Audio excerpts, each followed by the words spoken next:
Welcome to my channel Daily Bulletin News. Xander presents Kristen with a deadly plan, and Kate gets a shock in Philip's hotel room. Vivian approaches a shirtless Philip as he lies in his Salem Inn bed. She orders him to stop reading Victor's letter. They have more important things to do. Vivian turns away as Philip puts on a robe. She tells him they need to fortify their position to stop Xander from turning Titan over to the Demaras. Philip admits he's having second thoughts about it because of Sarah. At the Demara mansion, a brooding Xander tells Kristen that he and Philip didn't come to an agreement about trading Titan for the serum. However, he has a better way to make that happen. Philip has to die for real. Kristen scoffs, wondering if Xander is prepared to kill his brother in cold blood. Xander's not, but he's pretty sure she is.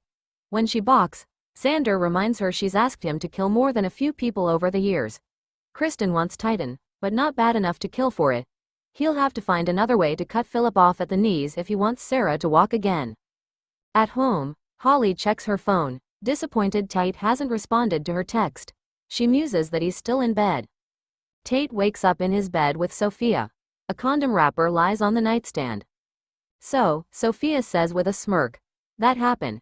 They agree they didn't expect it but are happy about it. As they kiss, Sophia gets a text message. She tells Tate her mom called her friend Brianna's house looking for her because she lied that she slept there. Brianna covered for her, but she needs to deal with it. Tate goes to get them something to eat as Sophia calls her mom. In the living room, Tate checks his phone and sees Holly's text about wanting to talk.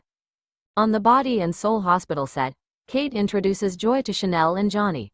Johnny forces a tense smile. Chanel gushes over meeting Joy at her great audition while Johnny and Joy pretend to be meeting for the first time. Johnny squirms as Joy and Chanel banter about their characters fighting over a man. Kate pulls Chanel away for a costume fitting and asks Johnny to show Joy around. At the Salem Inn, Vivian tells Philip that Sarah made her bed when she crawled into Xander's. Titan is Philip's as deemed by Victor's letter. She tells him to get dressed so they can get to work. He would like some privacy. She reminds him she carried him in her womb until he emerged naked and glorious. Cringing, he requests she never conjure up that image again. In the Body and Soul office, Kate tells Chanel she has a soft spot for Johnny and hopes she gives him a second chance. She vividly remembers Johnny running through the house when she was married to his grandfather Stefano. He was such a sweet boy, Kate wistfully says.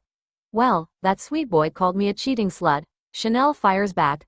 Kate isn't excusing his horrible behavior, but men have a tendency to let their jealousy overwhelm them. Yes, Johnny hurt Chanel, but he didn't go to the extremes he could have, like her son Philip once did over Chloe and Brady. On set, Joy uncomfortably points out to Johnny how awkward the situation is. However, she hasn't forgotten that he is married. She would never say anything in front of his boss and another actor. Wincing, Johnny says that actor is his wife.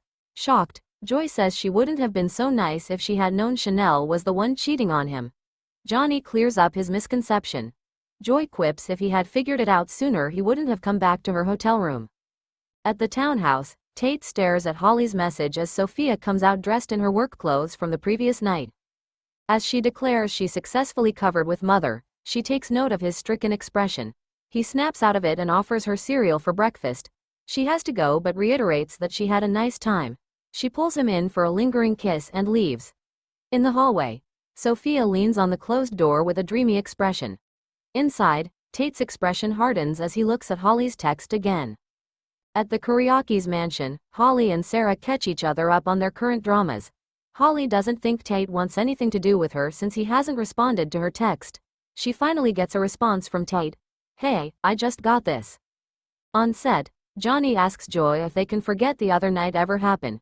She agrees that would be best. She hasn't told anyone, even her mom, who found his wedding band in her hotel room. He appreciates her discretion because his wife can't find out.